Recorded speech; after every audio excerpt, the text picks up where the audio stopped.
we're going to chat tennis. And I'd like to introduce my first two guests, which I know are all very familiar to all of you from their careers. So let's just say now, Steve Wood, CEO, Tennis Australia, and John Fitzgerald, board member, Tennis Australia. Welcome up, guys. All right, well, we know that the vision of Tennis Australia is to establish itself as the most popular sport and recreational activities. How is Tennis Australia approaching that?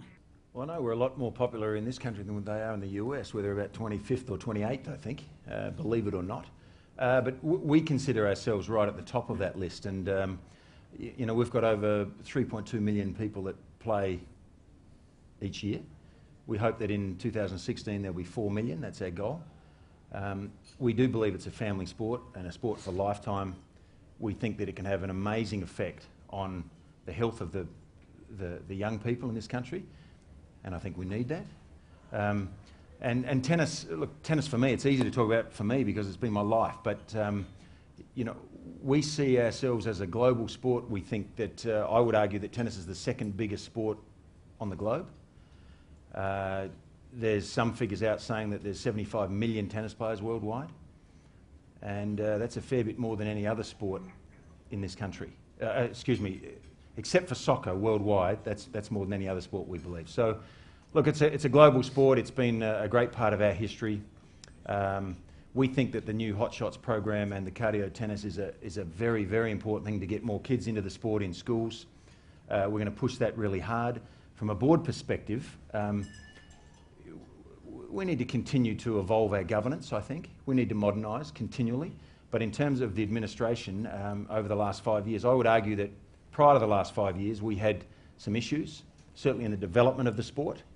I think in the last 5 years, we've made giant strides. And I'm proud of the fraternity of tennis that they've turned the ship around, so to speak.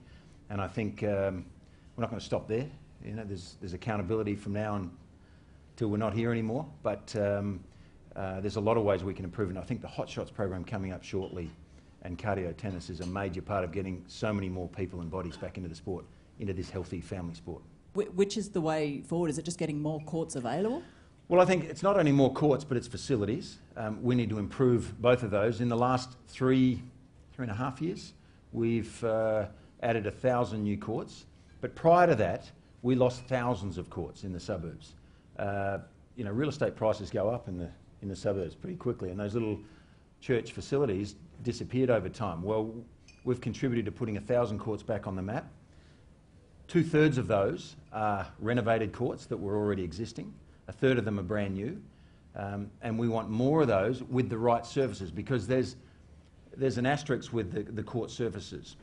And this has been one of my pet issues over the last 10 years. I was 10 years as the Davis Cup captain, and for all of that time I was very adamant that we needed slower, more high-bouncing courts in this country. Yes, we need the social fabric to play. We need the courts that all the families and mums and dads and social players can play on. But we're also judged to a large degree on how we are internationally. And the game has changed, may I say. Much changed from when I played, and certainly from when John Alexander played. And I know John looks... You didn't need... You didn't need quite so much emphasis there. I know John looks younger than me, but indeed he is 10 years older. And when we learnt to play, we learnt to play on a low, fast-bouncing court in this country. And the international game now is a different playing field. The international sport, if you become a professional tennis player and you happen to make the first 100 players in the world out of those 75 million, you're never going to play on a low, fast-bouncing court. You're going to play on a slow, high-bouncing court because the game has evolved. There's different rackets. They've changed the game dramatically. And the strings, believe it or not, in our rackets have changed the game maybe even more dramatically. And the court surfaces are all slow and high-bouncing now.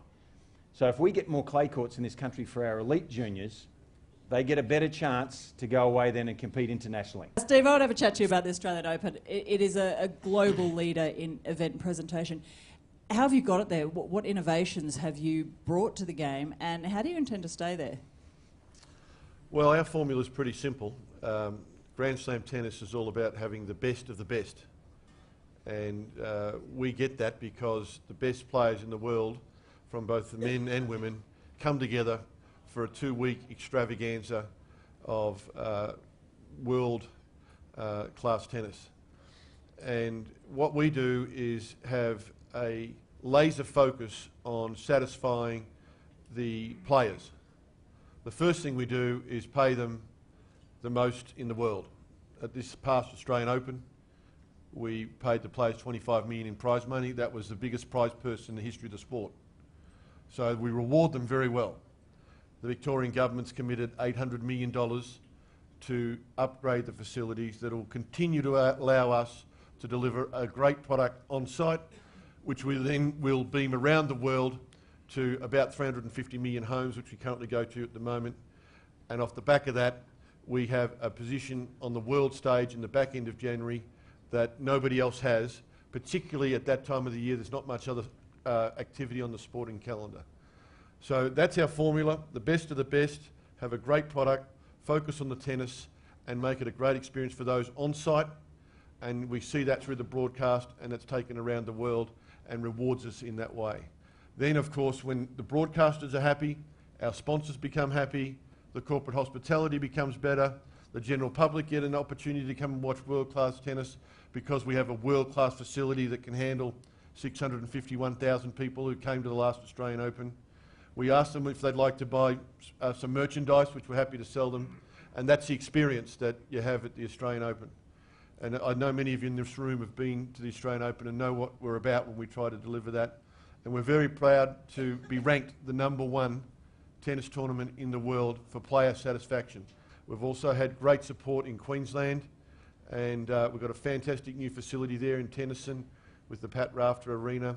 We're getting support in Perth with the multi-purpose arena there for the benefit of Hopman Cup. In Tasmania, we got support there for the upgrade of the Domain facility. We recently played Fed Cup there. So in the capital cities, we've had great support for the benefit of tennis. And really, it's an economic equation in the end. We will deliver the Victorian economy $4.5 billion of economic impact over the next 30 years in exchange for the upgrade now. And that's basically the deal that drives the economic model that allows us to stay in front worldwide. Is Tennis Australia looking at overseas? Are they aware of threats to our status? Are we still learning things from overseas Grand Slams? From the other 3 Grand Slams? I think they feed off each other, and I think they keep pushing each other, Stephanie. I think, each year you go back to Wimbledon or the French Open or the US Open, and there's been some form of evolution. They're changing those stadiums constantly, as we have. 20 years ago in 1988, when we had a brand new stadium at Melbourne Park, I would argue very strongly it was the best stadium there was.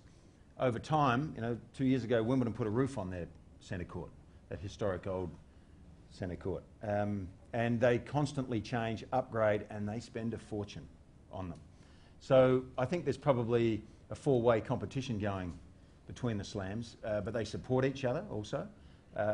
Australia has one of those cornerstone events that we've been lucky to have for a lot of years and continue to have into the future.